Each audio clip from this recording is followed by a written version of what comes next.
How to divide fractions? Let's say you have two fractions, 5 over 12 divided by 25 over 24. So what we have to do to divide them, let us write 5 over 12 again. Now in place of divide sign, we replace it with a multiply sign.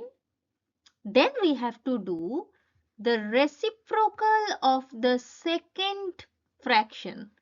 So what is the reciprocal of 25 over 24? It's 24 over 25, just the numerator and the denominator gets exchanged. Now we will take this 24 over 25 in place of 25 over 24.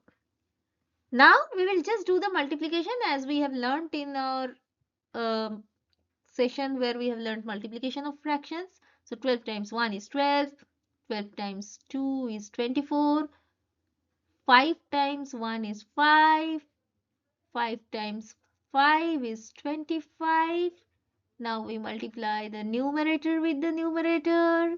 So 1 multiplied by 2 gives us 2. And we multiply the denominator with this denominator. So 1 times 5 gives us 5. So we can write it as 2 over 5. Hence our answer is 2 over 5.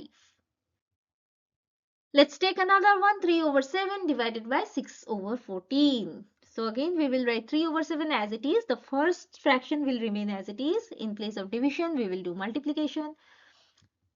6 over 14 will change to its reciprocal, that is 14 over 6, and we place the 14 over 6 in place of 6 over 14. Now we can just do the cancellation. 3 and 6 both have the same factor 3. So 3 times 1 is 3. 3 times 2 is 6. 7 can be cancelled with 14. 7 times 1 is 7. 7 times 2 is 14. Now if we multiply 1 with 2, we get to, just give me 1 second. I think we can cancel one more denominator with one more numerator. That is 2 and 2 can be cancelled as well. So let's just erase this. Okay, so we will be doing the multiplication later. 2 times 1 is 2 and 2 times 1 is 2 again. Now let us multiply. 1 times 1 is nothing but 1, and again 1 times 1 is nothing but 1, and if we divide 1 by 1, so it is 1 by the end of the everything. We ignore the denominator, so we can just write 1. Next, 3 divided by 6 over 14. Now we have one whole number and one fraction. No problem. You know what is 3? 3 means 3 by 1. And again, this will change into multiplication. 6 over 14, reciprocal is 14 over 6. 14 over 6 comes here. Can we cancel anything? Yes, definitely we can cancel 3 with 6. Please check if we can cancel any other thing. I don't think so. Oh yes, we can.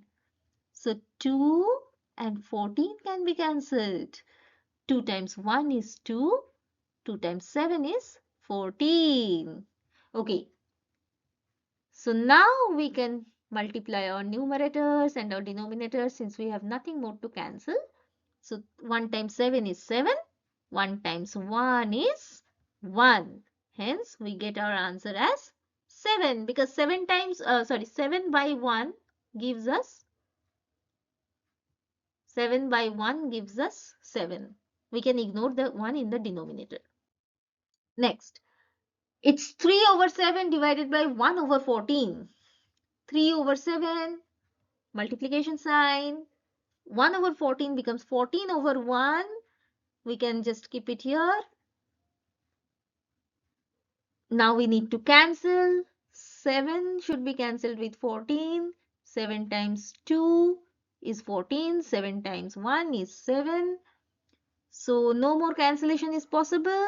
Now we will multiply our numerators. That is 3 multiplied by 2 gives us 6. In the denominator, what will we get? 1 multiplied by 1, that is 1. Since 1 is in the denominator, we can ignore and we can just write the answer is 6. 7 over 3 divided by 14. Now we have a whole number in the second part and a fraction in the first part. No problem. We know 14 can be written as 14 by 1. So 7 over 3, division sign changes to multiplication sign. 14 over 1 becomes 1 over 14. And we write it here. What about the cancellations? Okay, this numerator can be cancelled with this denominator. 7 times 1 is 7. 7 times 2 is 14. Can we cancel any other thing? No. So now in the numerator we have 1 multiplied by 1. So if there is 1 in the numerator, we should not ignore it. We should write it. So in the numerator we are writing 1. In the denominator it is 3 times 2. So in the denominator 3 times 2 we get 6. So what is our final answer? It's 1 over 6. So now can you try 20 over 21 divided by 5 over 14?